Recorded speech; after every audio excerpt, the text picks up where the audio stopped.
In this lesson, we'll be talking about fonts in HTML. If you don't define a font in a web page, well, what's the font used in the browser? In Explorer, we simply go over here to the little clog here, and then go over to Internet Options. In our options, we can go over to Fonts, and we've got what is your default font. Okay, there's a limited number of fonts here, not that many, but anyway, you've got something you can work with as your default. The other option is, well, so that's one place. The font could be on the browser. The next place is the font can be, what is the fonts resident on your machine? Well, number one, where are most of the fonts? Let's go over here to Computer. We go to Computer, and then we go to our C drive. Fonts are on your local hard drive. We're going to go over here to Windows. Click here on Windows. Windows, we can go down here to Fonts, and they're all available. Okay. So the trick with the fonts is the spelling. This is sort of what's worked for me. I don't actually go here first. I just want to show you where they are. I go here second. The first thing I do is, I'm going to click out of here. First thing I do when it comes to spelling is I simply go over here, click, let's open up Word, and start a new document. And, oops, there you go, boom. Okay, so I go over here to Word, and I just steal the one from here. So first thing is use the spelling that they use here for the fonts in Word. Okay, if that does not work, then go over to Windows Fonts where we just were, try the spelling there, and finally, theoretically, if your font is one word like Arial, Cambria, you do not need quotes. If you more than two words, you formally need quotes, but a lot of times it works without. So anyway, so the last one is just put whatever your font is in quotes. Okay. So anyway, let's go ahead and do that. First thing I want to do is I want to use a different font than New Times Roman here on my web page. So let's open up our Notepad. Shrink this down. Bump. Right click. Notepad. And see what we got here. So this is my program. I've sort of cleared out everything for the body H1. First thing I want to do is font family. So font.family.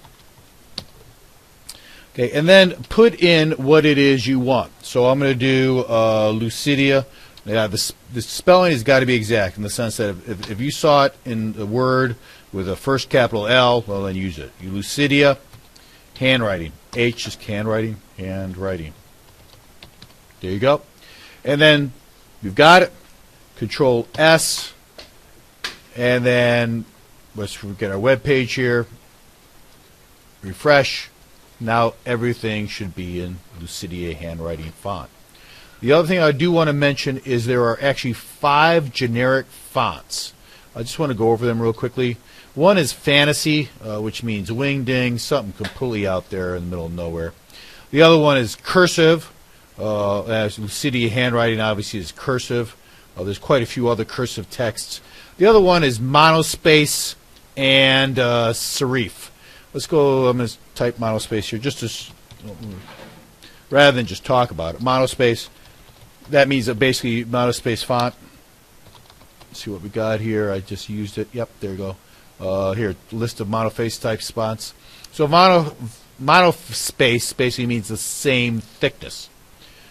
Okay, and then let's go over here. Finally, continue on. The other one is Serif and sans serif. Serif font. Let's see. I used top serif fonts. I can't spell. Let's go to list of types. We'll use Wikipedia. So what happens with serif is they've got these small little edges. I'm not sure if you can zoom in here on the video. On the A and the L. Sometimes the R and T, on certain characters, they have these little small little lines that give it a little more emphasis, will make it look a little more traditional or more of a typeset. So that's serif, and sans serif is, obviously you guys sort of figure out, sans serif is without the dashes, right? Sans serif fonts. There you go. Click here. Let's see what we've got. Here we go. We'll use Wiki again. And then we've got these as our fonts. So that's the generic font family. Okay? So, next thing. Well, Word. There's a couple fonts there. I hate them all. So, let's go ahead and just show you some more options you've got. Basically, it is coming to, a while back, there was some issues with viruses in fonts. So sort of Google stepped in and said, look, we're going to control this. We're going to make sure it looks good. And that there's no viruses. You're not subjecting your computer to problems by just using a font. So let's go ahead and just shrink down. Let's go to font. Google. There you go. So then click here. Google Fonts, and it will give you a list of all the fonts. Right now it looks like 854. And you can just move your way down and grab whatever it is you want. So if any of the ones in Word, I hate them all. That's fine. Go ahead and use what you like here. So I'm going to go down. I'm sort of looking for one here. Gloria Hallelujah. This is what I'm looking for. So number one, let's check the options. What does it look like as a sentence? What does it look like as a paragraph? Alphanumeric. What does it look like with numbers? We can go ahead. Also, we want to find out who designed it.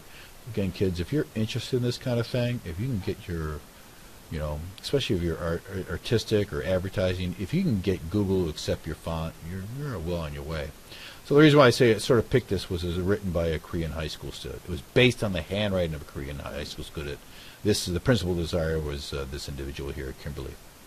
Okay. So anyway, you can find some information about it, its usage, etc., by what country, etc. But hey, I want to be able to use this one. So what we do is we sort of hit here the plus sign, select this font. Now what it's going to do is you're going to see this little window here at the bottom. I'm going to bring it up. Click there. Okay. So you can also download it, but for now I'm just going to use this as a standard embed. What I'm going to do is remember, let's see, well, I think maybe a lesson or two back I talked about CSS being in 3 places. First place is the in line inside my body tag. Style is equal to, as a background is color. In line is the first one. Second area I can put a cascade a CSS or style statement is in the style section in the head command of my web page. And then finally, this is the third option where it references an external file. Okay, so let's go ahead and use that. The only trick here is you have to use this outside the style section, but in the head section of your web page. So first thing I want to do is Control-C, just copy this. Okay, so let's go over to our, and then really quickly, you also need to declare it. So again here, Gloria Hallelujah. It will also provide you, comma, the generic family it belongs to, in this case, cursive.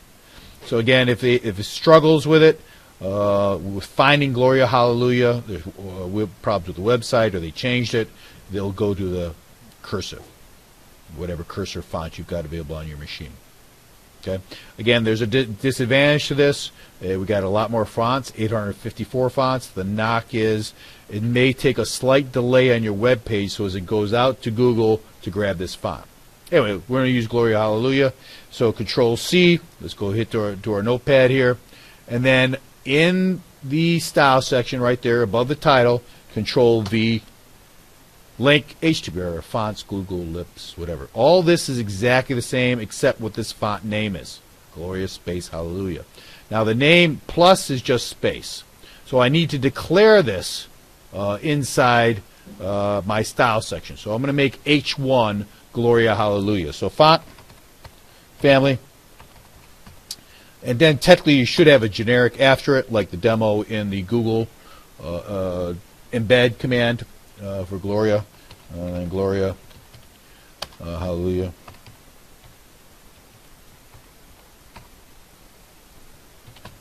Okay, and there you go. So what's going to do is my body be Lucidia H1. My first web page will be Gloria Hallelujah. So put a semicolon at the end of it. Again, let's Control S. Refresh it. Go back. I'm done with the font for now. Okay, cool. Now refresh, and it may take a little while. and then you get it to go. There you go, my first web page. Okay, so it came with this font is not different than Lucidia, so you can see the difference here. This is Gloria Hallelujah. There's for those of you who are doing stuff in Chrome and stuff.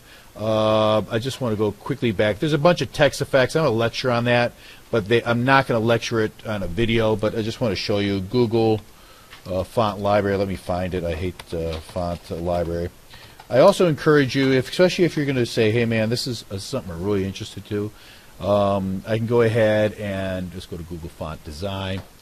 And then you've got a bunch of options. You can do super families, and then you can go overhead and grab fonts, resources. I think it's under resources. Yeah, it is under resources.